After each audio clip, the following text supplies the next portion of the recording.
হওয়ার সহজ উপায় কি? তো এট ফার্স্ট আপনাকে আত্মবিশ্বাসী হতে হবে যে আপনাকে অনেক প্রেশার আসবে, বাট আপনাকে কখনো দমে যাবেন না, ঠিক আছে? দ্বিতীয় যে উপায়, ঠিক আছে, লক্ষ্য নির্ধারণ করতে হবে। আপনার একটা লক্ষ্য থাকতে হবে যে আমাকে অমুক বিশ্ববিদ্যালয়ে চান্স পেতেই হবে, ঠিক আছে? তো আত্মবিশ্বাস কোনো মতেই কনফিডেন্স হারানো যাবে না। ২ নম্বরে আপনার একটা লক্ষ্য থাকতে হবে যে অমুক বিশ্ববিদ্যালয়ে আমি চান্স পাবোই, ঠিক আছে? তারপর দেখেন, বই কিনতে কার্পণ্য করবেন না, আবার যাচাই বাছাই ছাড়াও বই কিনবেন না, ঠিক আছে?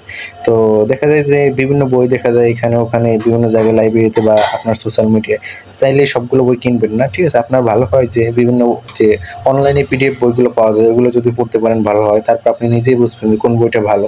যে বইটা ভালো ওই বইটা কিনতে আপনি কখনোই কার্পণ্য করবেন না। যেটা আপনার দরকার ওইটা কিনতে আপনি কখনোই কার্পণ্য করবেন না। তো এরপর দেখেন যে তারপরে দেখেন, পরিকল্পনা মাফিক পড়াশোনা করতে হবে, রুটিন ওয়াইজ পড়াশোনা করতে হবে, ঠিক আছে?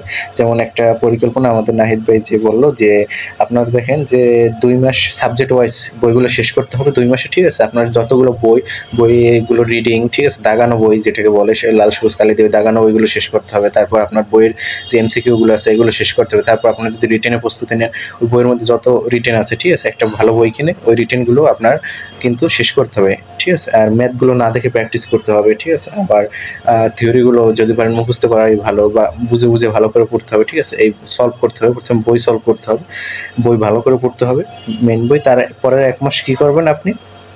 মডেল টেস্টগুলো সলভ করবেন, ঠিক আছে? যে বিভিন্ন বিশ্ববিদ্যালয়ের যে পরীক্ষাগুলো, ঠিক আছে? এই মডেল টেস্টগুলো আপনার সলভ করতে হবে, যত আছে ঢাবি বা আপনি যেখানে পড়তে চান, ঠিক আছে? এরপরে আপনার গেল। তারপরে এক্সাম বেসে ভর্তি হতে পারেন অনলাইনে, চাইলে বিভিন্ন এক্সাম বেস আছে, ঠিক আছে? এসিএস বা আরও এক্সাম বেস হয়তো থাকতে পারে অনলাইনগুলোয় ভর্তি হলেই হয় মোটামুটি। তো আপনার ইচ্ছে, বা আপনার কাছে যে কোচিং সেন্টার আছে সেখানে ভর্তি হতে পারেন। তো দেখেন,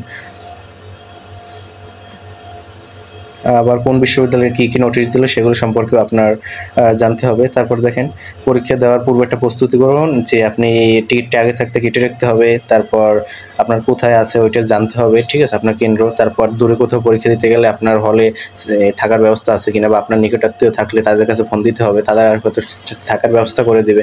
আর নাহলে হয়তো হোটেল বুকিং করতে হবে আপনাকে, ঠিক আছে?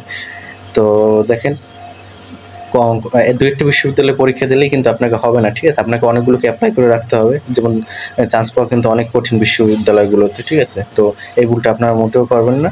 তো ধন্যবাদ আমাদের রাজশাহী বিশ্ববিদ্যালয় নাহিদ হাসান মুন্না ভাইকে আমাদের সাথে থাকার জন্য। তো ধন্যবাদ সবাইকে।